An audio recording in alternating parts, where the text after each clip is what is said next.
तो आज के इस स्टोर के वीडियो में हमें जानना है कि हम पेमेंट गेटवे कैसे कनेक्ट कर सकते हैं, जो कि किसी भी ई कॉमर्स या ऑनलाइन स्टोर के लिए बहुत इंपॉर्टेंट है। और ये कनेक्ट करना बहुत ही सिंपल है। इसका स्टेप बाय स्टेप प्रोसेस मैं आपको बताऊंगा, जिससे आप एक ही दिन के अंदर इसको कनेक्ट और एक्टिवेट कर सकते हैं और अपने स्टोर पे प्रोडक्ट्स को सेल करना स्टार्ट। तो जब भी आप अपने स्टोर पे पेमेंट गेटवे को एक्टिवेट करना चाहते हैं, उसके लिए जो सबसे पहला स्टेप है, आपको पहले इस एप्लीकेशन के एडमिन पैनल यानी इस कंट्रोल पैनल पे लॉगिन करना पड़ेगा। लॉगिन करने के बाद आप यहाँ पे टॉप पे देख पा रहे हैं, यहाँ ऑप्शन है बैंकिंग का। अदरवाइज ये बैंकिंग का ऑप्शन आपको यहाँ पे भी दिख रहा है। अगर आप मोबाइल ऐप के जरिए कर रहे हैं तब भी आपको ये सारे ऑप्शन दिख जाएंगे मेन्यू में। तो यहाँ पे आपको क्लिक करना है पेमेंट गेटवे पे। पेमेंट गेटवे पे क्लिक करने के बाद आपको एक नाम और एक ईमेल आईडी यहाँ पे देना है, जिसके जरिए आपका पेमेंट गेटवे एक्टिवेट हो जाएगा। यहाँ नाम मैं एक डेमो बना रहा हूँ तो सिर्फ दे रहा हूँ बिजनेस, और मैं एक दे रहा हूँ ईमेल आईडी, और सिंपल है। इसको मैंने कर दिया सबमिट। ये सबमिट करने के बाद जैसे यहाँ नीचे लिखा हुआ है कि 12 घंटे के अंदर आपके पास आपके ईमेल पे एक मेल आएगी। उस मेल के जरिए आप आगे का प्रोसेस करेंगे और आपका पेमेंट गेटवे एक्टिवेट हो जाएगा। तो ये सारा स्टेप बाय स्टेप प्रोसेस अभी आगे हम लोग देख लेंगे। फ्रेंड्स, आप देख रहे हैं इस तरह से ये एक ईमेल आपके मेल अकाउंट पे आएगा 12 से 24 घंटे के अंदर। 12 घंटे के अंदर ये नॉर्मली आ जाएगा, हो सकता है उससे पहले भी आ जाए। तो आप जैसे इस ईमेल को क्लिक करेंगे, आप देखेंगे इस ईमेल आईडी से आएगा। तो आप ये ईमेल आईडी ध्यान रखिएगा, अगर ये स्पैम में या फिर कहीं आपके सोशल या किसी फोल्डर में चला जाता है तो आप उसको चेक कर सकते हैं, या फिर इस ईमेल आईडी को आप अपने एड्रेस बुक में सेव करके रख सकते हैं। तो ये ईमेल आएगा आपके पास रेजर पे से, और इस ईमेल में कुछ इस तरीके से लिखा होगा कि आपको जो एक्टिवेशन है वो यहाँ पे करना है। तो आप इसके जरिए एक एक्टिवेशन प्रोसेस स्टार्ट करेंगे। तो आइए उस एक्टिवेशन प्रोसेस को देख लेते हैं। तो सबसे पहले यहाँ पे लिखा है क्रिएट अ पासवर्ड। आप क्रिएट अ पासवर्ड पे क्लिक करेंगे तो यहाँ ऑटोमेटिकली आपका ईमेल आईडी दिखाएगा, जिस ईमेल आईडी से आपने इसको रजिस्टर किया था। तो आप एक पासवर्ड रख लेंगे, बट ध्यान रखिएगा कि इस पासवर्ड को आप कहीं नोट करके रख लें, जिससे कि आप इस पासवर्ड को मिस ना करें, क्योंकि यही पासवर्ड आगे आपको चाहिए होगा इसमें लॉग इन करने के लिए। आप क्लिक करेंगे रीसेट पासवर्ड पे और यहाँ पे ऑप्शन आ जाएगा साइन इन का। आप अपना ईमेल आईडी इनपुट करके और साइन इन कर लेंगे। यहाँ पे ऑप्शन आ जाते हैं कि आपका बिजनेस किस तरह का है। अगर आपका अनरजिस्टर्ड बिजनेस है तो आप अनरजिस्टर्ड सेलेक्ट कर लेंगे। इस केस में जो भी डॉक्यूमेंट्स होंगे वो आपके पर्सनल डॉक्यूमेंट्स होंगे, मतलब कि आपका अपना पैन कार्ड या आपके अपने एड्रेस प्रूफ, तो ये आपके अपने नाम से होगा।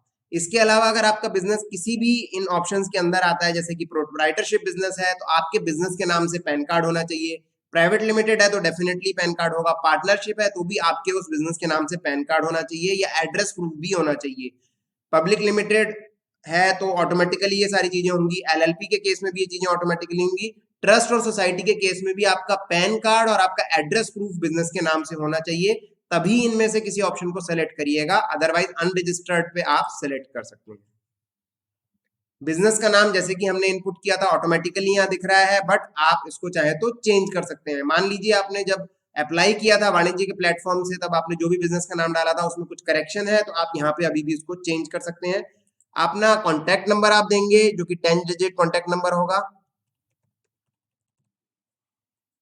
यहाँ पे अगर आपको व्हाट्सएप पे अपडेट्स चाहिए तो आप इसको टिक रखेंगे, जो कि ठीक ऑप्शन है, तो आप इसको अपडेट रखेंगे यहाँ पे। फिर आप नेक्स्ट पे क्लिक करेंगे। इतनी इंफॉर्मेशन लेने के बाद ये आपको अपने रेजर पे के डैशबोर्ड पे लेके जाएगा। ये डैशबोर्ड एक ऐसी जगह है जहां पे आपको जो भी आपके ऑर्डर से रिलेटेड पेमेंट्स आ रही हैं उसकी इंफॉर्मेशन मिलती रहेगी। ऑल दो ये सारी इंफॉर्मेशन आपको वाणिज्य में भी मिलेगी। तो यहाँ पे आपको एक ऑप्शन दे रहा है एक्टिवेट योर अकाउंट, आप इस पे क्लिक कर देंगे। अब आपसे ये पूछ रहा है बिजनेस टाइप। अगेन आप यहाँ से चाहें तो इसको चेंज कर सकते हैं, जैसा कि हमने बाहर देखा था। इसको आप फिर यहाँ सेलेक्ट कर सकते हैं। कैटेगरी में आपको सेलेक्ट करना है ई कॉमर्स, अगर आपका ई कॉमर्स से रिलेटेड है। इसके अलावा अगर कोई और स्पेसिफिक है, आपका ई कॉमर्स आप नहीं कहलाना चाहेंगे, जैसे आपने बोला कि आपका फूड से रिलेटेड वेंचर है, तो आप फूड बेवरेज सेलेक्ट कर लेंगे। सब कैटेगरी आप इसके अंदर सेलेक्ट करेंगे, जो कि कंपलसरी है। जैसे आपने सेलेक्ट कर लिया कि आपका रेस्टोरेंट से रिलेटेड बिजनेस है, यहाँ पे आप कुछ वर्ड्स बिजनेस के बारे में डाल देंगे। आपकी वेबसाइट या ऐप है, या आपकी वेबसाइट है, अगर है तो आप यहाँ पे उसका यूआरएल दे देंगे। तो अगर आपने अभी तक अपना डोमेन ले लिया है तो मैं आपको सजेस्ट करूंगा तभी आप यहाँ पे वेबसाइट का लिंक दीजिए। अगर आप चाहें तो वाणिज्य से जो फ्री लिंक मिल रहा है आप उसको भी यहाँ पे ऐड कर सकते हैं। अदरवाइज आप इसको भी टिक कर सकते हैं, अभी यहाँ पे कोई दिक्कत नहीं है उसके अंदर। और यहाँ पे ये कह रहा है कि आपका 50 कैरेक्टर से ज्यादा होना चाहिए, तो हम यहीं से कुछ कॉपी करके जस्ट एज डेमो यहाँ पे ऐड कर देते हैं। अब बिजनेस के बारे में ये मांगेगा पैन नंबर, फिर आपका ये मांगेगा पैन होल्डर का नेम। आप बिलिंग लेवल भी अपना चेंज कर सकते हैं, जो भी नाम से आप बिलिंग करना चाहते हैं वो लेवल चेंज कर सकते हैं। एड्रेस आप यहाँ पे अपना देंगे, यहाँ पे आप पिन कोड देंगे, सिटी का नाम ये ऑटोमेटिकली ले लेगा, स्टेट का नाम ऑटोमेटिकली ले लेगा, और आप एग्री टू रजिस्टर पे क्लिक करके सबमिट एंड वेरीफाई पे क्लिक कर देंगे। अब आप पेमेंट्स एक्सेप्ट कर सकते हैं, मतलब कि आपका पेमेंट गेटवे एक्टिवेट हो गया है और अब आपका पेमेंट गेटवे पेमेंट लेने के लिए एक्टिवेट हो गया, बट पेमेंट वो आपके बैंक अकाउंट में अभी ट्रांसफर नहीं होगा, तो उसके लिए कुछ और प्रोसेस है जो हम आगे देखने जा रहे हैं, उसको आपको करना है, यानी केवाईसी। आप देख रहे हैं कंप्लीट केवाईसी, आप क्लिक करेंगे कंप्लीट केवाईसी पे और यहाँ पे आप बेनिफिशियरी नेम देंगे। ये नेम बेसिकली होगा जो आपके बैंक अकाउंट का नेम है, और ये सेम होना चाहिए जो आपने बिजनेस नेम डाला था उसका आपके पास पैन कार्ड और एड्रेस प्रूफ भी होना चाहिए। आपको इसके बाद अपने बैंक का आईएफएससी कोड डालना पड़ेगा। जैसे आप लोगों को दिखाने के लिए मैं एक आईएफएससी कोड यहाँ पे डाल दे रहा हूँ, और इसके बाद आपको अपना एक अकाउंट नंबर दे देना पड़ेगा। फिर आपको अपना अकाउंट नंबर री एंटर करना पड़ेगा और इसके बाद आप क्लिक करेंगे सेव एंड नेक्स्ट पे। इसके बाद आपके पास आपका जो आधार है उसके ऊपर एक वेरिफिकेशन का ओटीपी जाएगा जो कि आपके इस बैंक से कनेक्टेड है, और सेम ओटीपी आपको यहाँ पे डालना है और फिर आपको इसको क्लिक करना है। अगर आपका आधार लिंक्ड नहीं है आपके नंबर से तो आप इसको क्लिक करेंगे, तब आपको फिर आधार का यहाँ पे प्रूफ देना पड़ेगा, यानी आधार, पासपोर्ट या वोटर आईडी में से कोई भी आप दे सकते हैं, उसका फ्रंट और बैक आपको यहाँ पे देना पड़ेगा। और इसके अलावा जो डॉक्यूमेंट्स हैं वेरिफिकेशन के लिए बैंक के, वो आपको देने पड़ेंगे, जिसमें आता है आपका एड्रेस प्रूफ आपको देना पड़ेगा जो कि आपके बिजनेस के नाम से, अगर आप पर्सनल नेम से कर रहे हैं तो आपका पर्सनल एड्रेस प्रूफ जो कि आधार हो जाएगा। उसके बाद आपको एक कैंसिल्ड चेक इसके अंदर अटैच करना पड़ेगा, जो कि आप अपना एक चेक उसके ऊपर कैंसिल्ड लिख करके उस पर साइन नहीं करना है, उसकी फोटो आप मोबाइल फोन से भी ले सकते हैं, मोबाइल फोन से फोटो लेंगे और उसको यहाँ पे आप अपने कंप्यूटर लैपटॉप में ट्रांसफर करके व्हाट्सएप के जरिए या जैसे भी आप उसको यहाँ पे अटैच कर देंगे। जैसे ही ये सारे फॉर्मेलिटीज आप कंप्लीट करते हैं वैसे ही आपका अकाउंट ये 24 घंटे के अंदर एक्टिवेट हो जाएगा। ऑल्दो आपका ये इमीडिएटली एक्टिवेट हो चुका है पेमेंट लेने के लिए, तो आप अपने स्टोर से पेमेंट लेना स्टार्ट कर सकते हैं। तो आप अपने स्टोर से पेमेंट लेना स्टार्ट कर सकते हैं, जो भी सामान है सेल करना स्टार्ट कर सकते हैं। इतना ही प्रोसेस है जिससे कि आपका पेमेंट गेटवे एक्टिवेट हो जाता है। पेमेंट आपका जो इसमें आएगा उसके बाद वो आपके बैंक में ट्रांसफर होगा, उसके लिए जो आपने डॉक्यूमेंट सबमिट किए हैं वो प्रोसेस अगर 1-2 दिन ले भी लेता है तो उससे कोई प्रॉब्लम नहीं है, क्योंकि जो पेमेंट का रेमिटेंस का टाइम होता है वो भी हर वीकेंड में पेमेंट रेमिट होता है।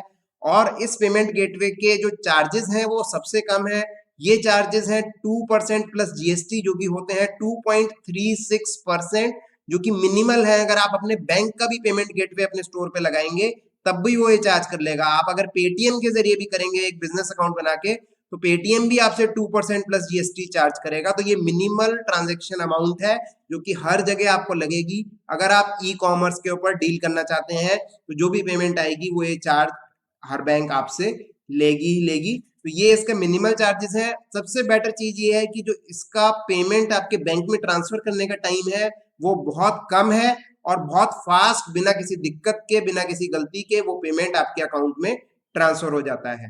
और अगर आप देखना चाहते हैं कि पेमेंट्स आपको इस स्टोर के जरिए कहाँ पे मिलेंगी तो वो मैं सिंपल आपको बता दे रहा हूँ। आपको जो भी पेमेंट्स यहाँ पे आएंगी वो आपको यहाँ पे डैशबोर्ड पे मिल जाएंगी, या आप यहाँ ट्रांजेक्शन पे क्लिक कर सकते हैं।